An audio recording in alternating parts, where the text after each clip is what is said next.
Agora, a gente volta a falar sobre os casos de feminicídio no Brasil. Nós citamos um caso muito grave que aconteceu em São Paulo, em que um policial militar matou a companheira, o PM Tiago de Lima, que estava de folga, e teve a prisão preventiva decretada. Então, ele vai continuar preso. Inicialmente, eu havia compreendido que ele seria solto, mas não. A notícia confirmada é de que ele vai continuar preso.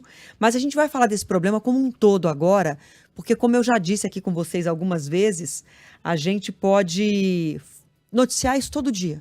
Porque esse caso não é um caso, não é uma ação isolada. É uma mazela, é uma chaga no nosso país de homens matando mulheres, companheiras, ex-companheiras, por serem suas mulheres. Quem está com a gente hoje é a Isabela Sobral, supervisora do Núcleo de Dados do Fórum Brasileiro de Segurança Pública. Boa tarde, Isabela. Muito obrigada por participar, aceitar nosso convite para discutir um problema tão grave. Boa tarde, Adriana. Boa tarde, Fábio. Obrigada pelo convite. Eu queria começar perguntando, Isabela, a gente sabe que as mulheres têm sido cada vez mais incentivadas a denunciar, a pedir ajuda, e isso pode elevar os números de denúncias. Mas, de uma forma geral, qual é a avaliação que você faz? Esse problema da violência doméstica contra a mulher, em que muitas vezes culmina com o feminicídio, está se agravando no nosso país? Bom, Adriana, a gente no Fórum Brasileiro de Segurança Pública busca levantar dados para conseguir, compreender melhor essa questão. Então, a gente levanta dados de boletins de ocorrência registrados pelas polícias civis, dos 27 estados, e a gente nota, sim, que existe um aumento nos registros feitos, nos boletins de ocorrências feitos de violência doméstica. Sim, isso pode ter um impacto numa maior notificação, ou seja, as mulheres hoje sabem, entendem melhor, que a situação que elas podem estar passando se trata de violência doméstica e vão buscar, as polícias para denunciar. Mas também nos parece que existe um aumento da violência em si, porque a gente nota também um aumento de outros tipos de registro, como os registros de violência letal, os homicídios de mulheres, os feminicídios, que são tipos de crime que estão menos sujeitos à subnotificação, claro, porque um homicídio, por exemplo, de uma mulher, quando existe um corpo, então a subnotificação fica menor, esses casos são mais registrados do que aqueles que dependem da ida até a delegacia, dependem que a mulher tenha coragem de ir lá e decida denunciar. Então a gente nota que esses registros de violência letal, que são tipicamente menos subnotificados, também aumentam ao longo dos anos no país. De fato, nos parece que existe um aumento do fenômeno violência contra a mulher, não só dos registros nas delegacias. Agora, como fazer para a gente vencer isso, para a gente conseguir diminuir esses números de feminicídios? Porque muitas vezes, e eu falei disso aqui no começo do Entre Nós, sai barato matar uma mulher. Porque em 8 anos de cadeia, você vê casos emblemáticos, mesmo com uma forte cobertura da imprensa, 8, 9 anos de prisão, o assassino é solto e volta a ter uma vida. E a família que ele destruiu com o assassinato de uma mulher, muitas vezes na frente dos filhos, em casos muito dramáticos, aquela família está marcada por uma tragédia para sempre. Aquela pessoa jamais vai viver tudo que ela tinha para viver. Ela foi morta. E, no entanto, a gente não consegue ver uma punição mais rigorosa. O que falta para a gente ter mais rigor na punição e conseguir reduzir esses números? Bom, Adriana, para reduzir esses números de feminicídio, a gente tem que encerrar esse ciclo de violência antes que ele chegue até esse momento, O feminicídio, muitas vezes, na maior parte das vezes, ele é o resultado de uma série de violências que aquela mulher vai sofrendo, muitas vezes num relacionamento, com um companheiro. A maior parte dos casos de feminicídio são desse tipo.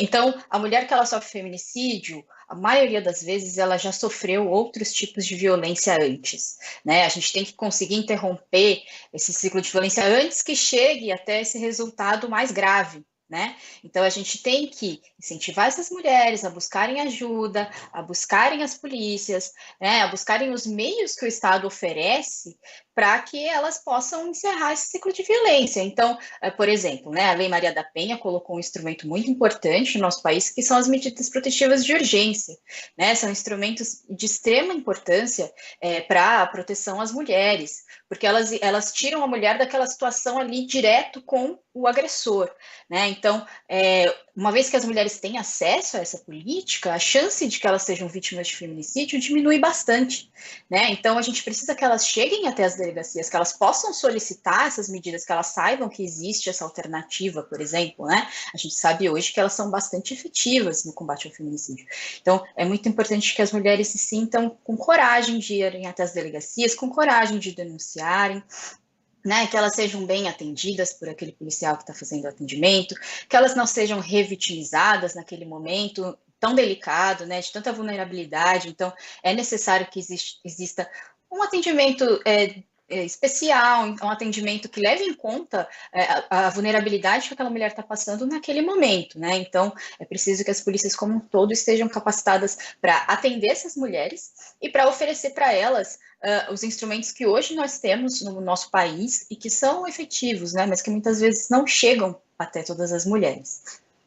Isabela, você disse aí, né, é fundamental que os policiais estejam capacitados como um todo para atender essas mulheres, né? Claro que a gente tem que combater o fato, mas também tem que diminuir a subnotificação, pegando um gancho da sua primeira resposta. O quão importante seria, então, o aumento do número das delegacias da mulher pelo país?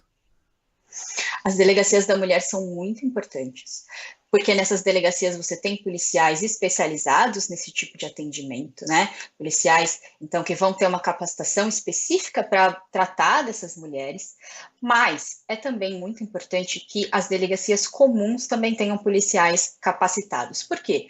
Delegacias da mulher hoje estão muito focadas em capitais, em grandes cidades, né? Nem sempre esse tipo de equipamento consegue chegar até o interior, até as cidades pequenas. Muitas vezes o que vai estar disponível para aquela população é a delegacia comum, que registra todos os tipos de crime, né? Não só aqueles contra a mulher.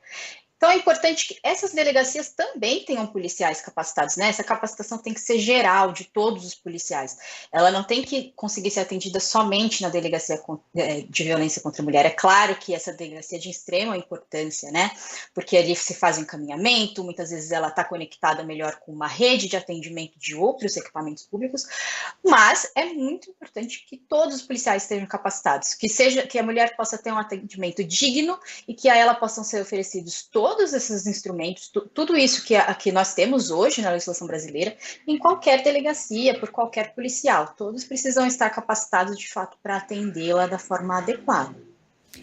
Isabela, para a gente terminar rapidamente, aumentar a pena, uma mudança na legislação, para que a pena para homicídios, para feminicídios, seja mais dura, ou para que não haja uma progressão da pena em que o assassino tem o direito de retomar, conseguir a liberdade provisória.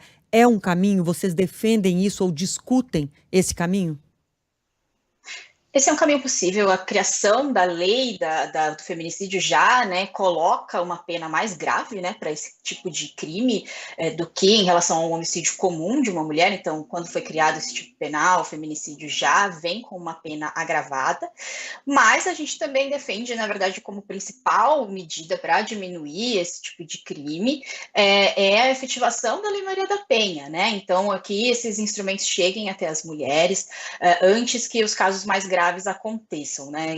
Essa é a principal medida que a gente pode ter, né? Investimentos nas polícias, nesse atendimento que eu comentei, que então as polícias estejam capacitadas para apresentar, né, essas medidas que já existem, que são efetivas, e as outras que vêm sendo criadas ao longo do tempo. Então, já existe, né, o agravamento da pena com a criação da lei do feminicídio, e também precisa se efetivar, então, esse atendimento adequado e esse oferecimento das medidas protetivas de urgência nas delegacias. Tá certo. Isabela Sobral, supervisora do Núcleo de Dados do Fórum Brasileiro de Segurança Pública, muito obrigada por ajudar a gente a entender, compreender esse grave problema e refletir sobre o que a gente precisa para vencer um número assustador, essa estatística de feminicídios no Brasil, uma mulher morta por ser mulher a cada 6 horas. Obrigada e bom trabalho para vocês.